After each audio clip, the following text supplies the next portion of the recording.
find gardening to just be hard? Well, sometimes when our gardens don't grow, it's hard. It's hard when things aren't getting bigger, things aren't ripening. It can be really kind of frustrating, especially if you don't know what's wrong. Sometimes it's just the weather. Sometimes it's the amount of moisture that your garden is getting. Sometimes it's a fertilizing issue, and sometimes it's just something that we can't control. We don't know why, but sometimes the garden just doesn't do as well as it does other years. But gardening can also be hard in the fact that we can just be busy or dealing with stuff. Sometimes, we have a death in the family, or illness, or deployment, or maybe we're just too busy. And so it's hard to keep up the garden. We've been busy. Luckily, we've not had anything really detrimental to our family happen, but we've just been busy. We've been out kayaking with friends. We had some family come and visit for the week, and we just wanted to spend all that time with them and not, be outside messing with the garden. And in turn, I lost an entire row of broccoli that went to seed. And so sometimes it's hard, but how do we push through in those times of it being difficult? I think that it's okay to just do the bare minimum. Sometimes we just come out and just water. It's the bare minimum. The sun is shining and the sun does its own thing, but sometimes we just need to throw our water on there and that's it. And then, in a couple weeks when you have a little bit more time, you can run out and spend 10 minutes on some fertilizer. It's okay for it to be hard. It's okay for you to be too busy, or be dealing with maybe some issues within your family, or dealing with life. Life just happens and it gets busy. And it's kind of different because, so I grew up in California, and how it was in California was you could pretty much garden year round. Even in the wintertime when it was really cold, the lowest we would get would be 28, 29 degrees, and you can still grow things with that soft freeze. So we would have pansies or snapdragons growing pretty near all winter. And then in the summertime, it was usually like way too hot, so you didn't grow as much in the dead of summer, or you had to shade them. But then we moved to Montana a few years after my husband and I got married, and the gardening here is completely different. And the culture is just completely different because it's so cold for so long, and you have hard freezes for so long that you're inside all winter because it's cold out and you can't plant anything. So then when summer comes, you are so excited to be outside, to be planting things, to be in the garden. And then after a few months of that, you start getting tired. It's exhausting. Especially if you have a big garden and you're watering a lot and you are busy with life. It gets to be hard sometimes. So anyway, I just want to encourage you. Sometimes that life hits and we're busy and we're stressed out. So it's okay to take a little break on the garden. Make sure you're watering and stuff like that, but don't stress out so much on trying to make everything perfect. The garden is pretty forgiving of that. All right, so I'm gonna grab my coffee and let's go around and take a peek at what we have going on in the garden today. So there's a silver slicer cucumber, and maybe let it go another day. I don't know if it's quite ready yet. There's another one. And then we have our marigolds. When you have marigolds, if you get these dead kind of heads, you want to pop them off of there because this is going to seed. And when it goes to seed, it will not grow any more flowers. So if you want to keep a lot of flower heads on your marigolds, that's how you do it.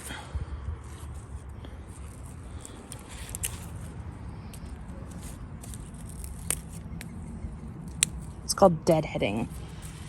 All right, so we have 2 zucchini plants here, And for a while, I was starting to think that we were not going to have zucchinis because they were small and just not really getting very far. But as you can see, we have flowers. If you can notice here, see this long skinny flower? This is a male flower. So this is going to pollinate the female flower. And you can see down here, this little flower way down here, this is a female flower.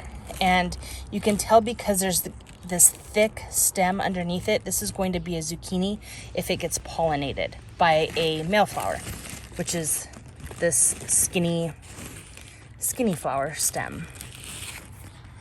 So we do have some zucchini coming, which is a good sign. There's a lot more on this plant back here.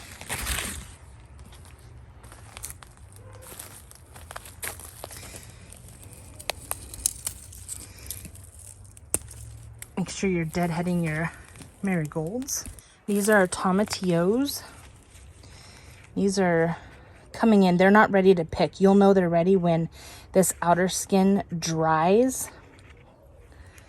Then they're ready to go.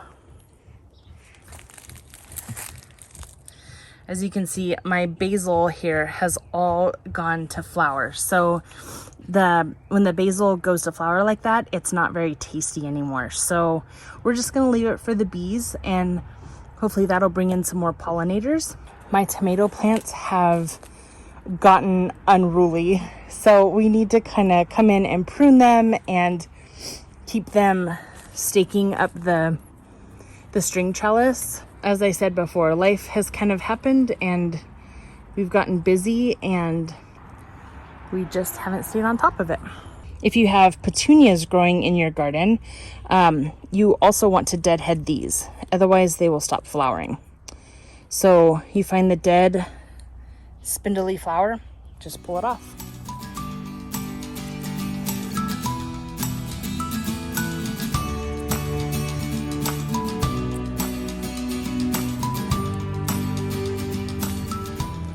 This is where our tomato plant was that we lost, and we have nasturtiums growing in there now. I planted those little seeds, and so they're finally coming in. We do have some tomatoes growing, but they are not ripe yet. If you live in Montana, you'll know that we've had some really hot days, and so when it's hot like that, your tomatoes just will not ripen. So luckily it's really cool actually today, and so hopefully these will start ripening soon. What did you find? Some raspberries. Ooh. Oh, yep, there's a couple there. Take that one and that one. I see another one. Ooh, and that one. Yep. All right, let's see if let's taste it. Wait, let's see if there's any strawberries. Okay. I don't see any strawberries today. Me neither. No. Okay. You want to try it? Okay, let's see how it tastes. Is it good? Or is it sour? Is it sweet? Nice. You gonna save that last one for Bubba? This one's better. Oh. This one's for Bubba. Oh, okay. The sour one.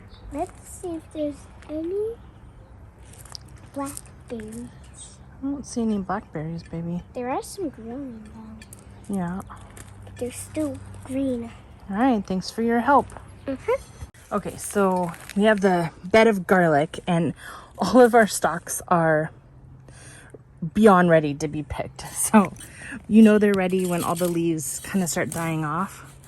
That's how you know it's time to pick them. And I should have done this a while ago. You want to make sure you get kind of under that garlic bulb so you don't damage it.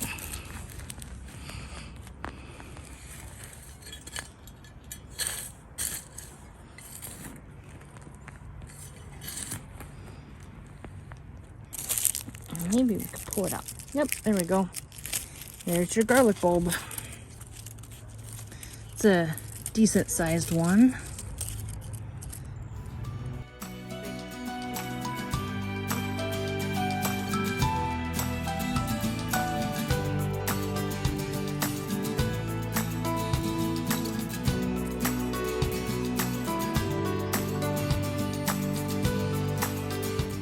right, so when you harvest garlic like this, you're going to brush off kind of the dirt on there. Don't rinse it, but just brush it off.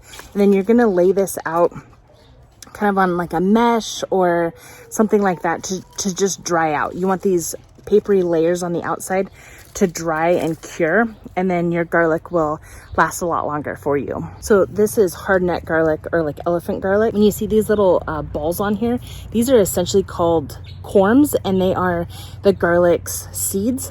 And so you can plant them, and next year you'll have like a single garlic bulb that'll grow. But if you save it for 2 years in the ground, they will grow to a full head of garlic. So we'll probably save these and throw them in because it's free garlic for the future. Well, it's been fun hanging out with you today. Just keep in mind that when times get hard, when it's busy, when things happen, the garden will survive. Get out and get some watering done, and really try to get out every day. Try to get out at least for 10 minutes. Take a look-see around the garden to see what's going on. And also, that'll create kind of some peace within you. Gets us off our technology, gets us off of the busyness of life, and we get out into some nature and just some fresh air. So thanks for hanging out with me today. We'll see you next time. Bye.